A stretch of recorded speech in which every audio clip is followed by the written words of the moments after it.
is the greatest in the kingdom of heaven. Just by chance this day, I did a small amount of study on the history of the last century using modern means.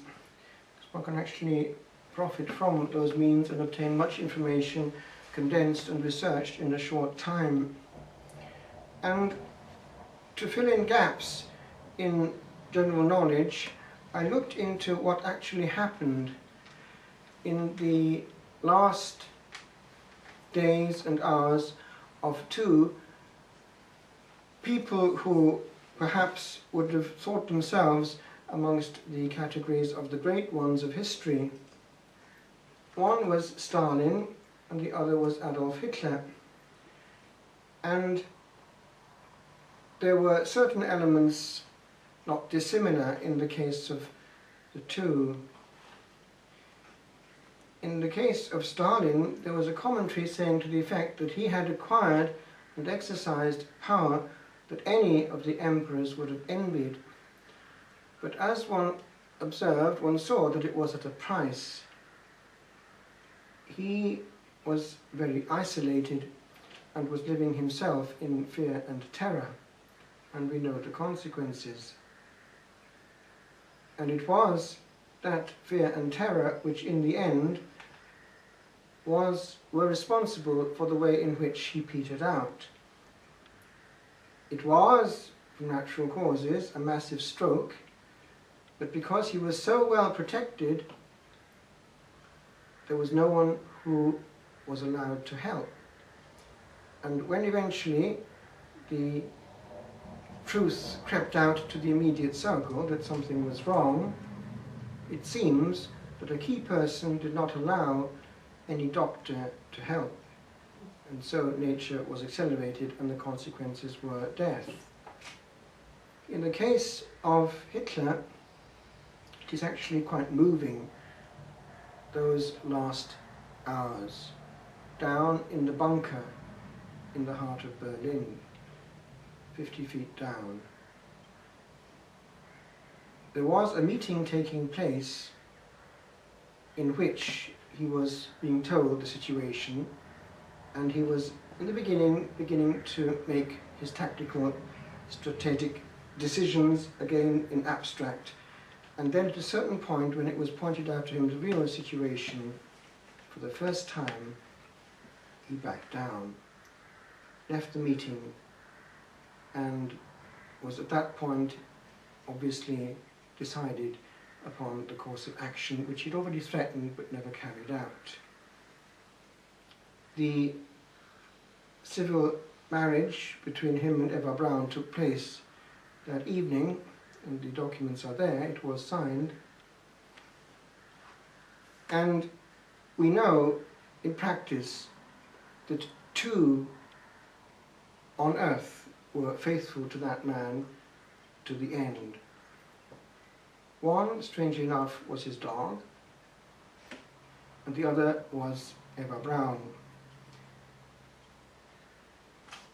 And she, when she went down into that bunker,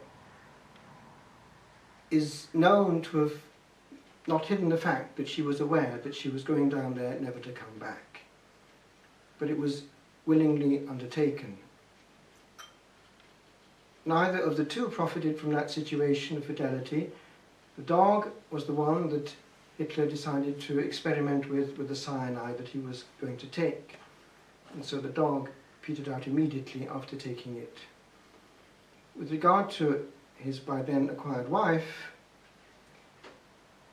what happened there, it seems, is this. She took the cyanide and started to wreathe and knocked over some flowers, but petered out very quickly. As for Hitler himself, he did something, and we know this because the witnesses, those four immediately there around him, the only ones able to talk, were eventually interrogated, and that meant very seriously treated, tortured and so on, until they got a clear vision and version from each one that was sufficiently evident to be the truth, and it was. It seemed that Hitler did two things simultaneously.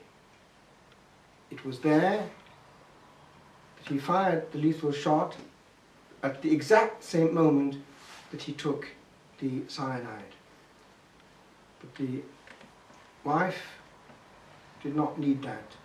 The cyanide was sufficient, and he'd given this order for them both to be burned because news had just filtered through about Mussolini and Chiara, which explains perhaps why he married Eva the evening before.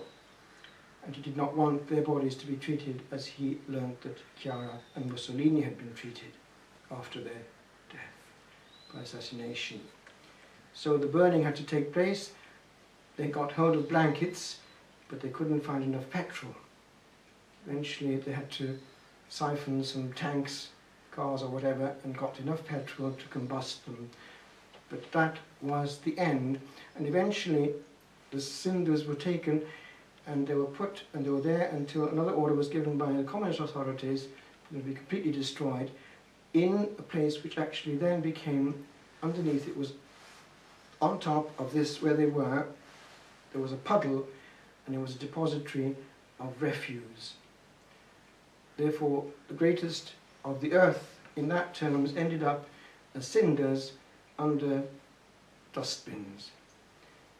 And unfortunately, we don't know about Eva because she was perhaps so faithful that this perhaps could have been a redeeming factor. We don't know, but unfortunately we know from exorcism, because the name has come up as a human demon, that Hitler is down there along with others who have come out with their names, Cain, Nero and others. So the glory for a short time of people on earth in the long term is it can be the exact reverse of what actually matters, and the only thing that matters forever and ever. And in the case of a soul lost, it's eternally now, and the reverse of glory, from which they can never ever escape, ever, ever. And that is the most atrocious thing of all about missing glory, not getting to where the only bliss can be and satisfaction, is that one is a completely truncated bit of humanity. Human, angelic trash, as Malachi Martin would put it, talking about the fallen angels. A bit of angelic trash is all that the first greatest glory was in terms of eternity. If therefore the demon, who was the most brilliant creature, could in 1 second of time reverse all eternity and become from the most brilliant, the most horrid, that too can happen to us. We can give all our energy to acquire human glory. It can happen in the sports field, it can happen in the classroom and university aula and examination hall. It can happen on another level in that of popularity, cinema, theatre, the media. That of popularity also in handsomeness and beauty. All the time, energy and money spent on glory in the body. A very large proportion of income sometimes goes into beauty, another form of passing glory. And the same attention is not always given to the bit that lasts, and the only bit that can acquire glory. Why meditate all this on the feast of St. Thérèse? Precisely because in the eyes of the world she would have been classed as a good-for-nothing failure. The life of a Carmelite nun, especially in the 1800s, was that of a genuine victim. There was no heating, hence that perhaps explains this tuberculosis which took her away. But there was genuine monastic life, and they were there holding up the world, and this very large army in those years of hidden victims was certainly a counterbalancing force when it came to the planet. Now one looks at the world and one wonders, will there be some further unfortunate seeking of glory which can lead to something hugely going wrong again on the level of the planet, but this time also entering into the consequences of original sin, when precisely the balance is tipped and the evil becomes greater than the compensation, and then we know what happens. Things go wrong. Things, to re-establish the balance, are allowed to go wrong, it seems, until they come back. And people cop on, because God, unfortunately, is suffering too. And every time the soul is lost, he is hurting. And he can't bear to see all these people being lost. So for our own good, sometimes he lets his little children misbehave and learn the hard way. We can't blame it on God, but sin has its consequences even in human history. Now, what am I saying? The short innings, 24 years, that this hidden victim had therefore no glory in this world, but the maximum in the beyond. As it happens, in the time that I was at La Trappe, I was very much involved with her spirituality because it was close to where she had been. Don-Marie Bernard, whom I had known as one can know, in 1974, when I first staying at La Trappe, had been in correspondence with Mother Agnes, Pauline, that was her sister, her elder sister, and was a kind of spiritual father to her, because the monastery was very close to La Trappe. And before they both died, correspondence was to be burned. That was the wish of Mother Agnes, and so nothing has survived. But he is the one who chiseled, because he was a great sculptor, the statue of Saint Thérèse of Lisieux, which has gone around the world and is the classic one to this day. The saint holding the roses and the crucifix, that's his. And as it happens, our abbot, in all of the time that I was at La Trappe, well, the second abbot we had, he was very much into her spirituality, and he would pump us with it in chapter. And one year he got the world expert on her spirituality to give us our annual retreat, and he knew all that could be known about this saint. And in 8 days we had all that we could possibly take in about the spirituality and history during and after of this great saint, which brings me to our landing point, during and after. What we realized at the end of that retreat in the monastery was that this is truly one of the greatest saints of our time. And there's far more to her than meets the eye. And at that point, there was no thinking that she could be made a doctor of the church, but that has since happened close to the visit of John Paul II to France. I think he promised it when he was there, and it happened very soon. So we now have 3, I think, doctors, female doctors of the church: Catherine of Siena, who could hardly read or write, Thérèse of Lisieux, her own patron saint, little Thérèse, and little Thérèse herself. Because the influence of this little hidden lassie was so great that she has truly taught the church. And there is much in that spirituality which she's handed on, which is worth looking at and mastering. It's to do precisely with disappearing, relaxing, and realizing that we're nothing at all.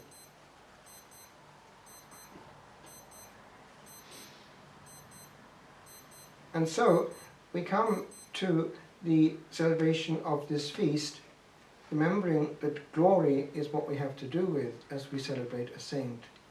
And this is precisely what happened after she had died. The promise that she made as she was dying, that she was going to spend all her heaven doing good on earth, has and is been realized. On a personal level, I've had several immediate answers to prayers made to Thérèse. In fact, this very day, a similar thing happened. If something would not work, I had the instinct of invoking her, and precisely this morning there was something not working at all in the little chapel. I got 2 strong men to try and get things. There was no way. They both abandoned the project. So eventually, when they'd gone, I just prayed quietly to Sir Thérèse, and immediately it started to work without my doing a thing. But the thought was given, someone do that, and try, and it worked immediately. Again, things like that, she is listening, and she is keeping her promise. And indeed, I had a little friend, a little child actually, who had received from an old man something which that old man had had when he was a child. It was at her canonization, I think, there had been a miracle. It was around that occasion, I think it was, details escape me, but there had been a shower of petals, of rose petals it seemed, which came from somewhere. It was miraculous, and one of these petals, I think he had two actually, and he gave one to me. But she's always associated with roses and petals, this saint. But anyway, just one out of many stories I leave you with, just to show where true glory is for the hidden saints of this earth. It's something that we were told by this expert on her spirituality. It happened in some country like India. There was this lady who was a Catholic, and she was in terrible poverty as one can be out there, and she just didn't know what to do, but she had to have help, and something had to move quickly. So she went to the kind of equivalent of the authorities that were there in desperation, and waiting in the queue or whatever. She got in eventually, and she started to plead hopelessly her case, of which probably there would have been no hope really of any issue, because there's nothing to help them with. But this person answering her at the other side of the desk said, well look, this nun just came in now and pleaded with your case and explained everything, and we've sorted it all out, all the documents are signed, that's all been sorted, why are you coming at this stage? She went off with herself, who would that have been? She said, you have no idea. And eventually, I forget the details, but anyway, it turned out, and it was quite evident that was the case, it was some photo which I recognised or something, but it was definitely Thérèse of Lisieux, whom she had been invoking precisely with great intensity, who had actually, even after her death, intervened and in person, and somehow had actually been there and sat down and done this pleading for this person in another language. So it's very interesting what these saints can do even after death. So that's real glory. All the rest, even the maximum of university degrees coming out of one's ears, all the rest is nothing whatsoever. But that bit is something, and if it's not there, we're in big time trouble, and forever and ever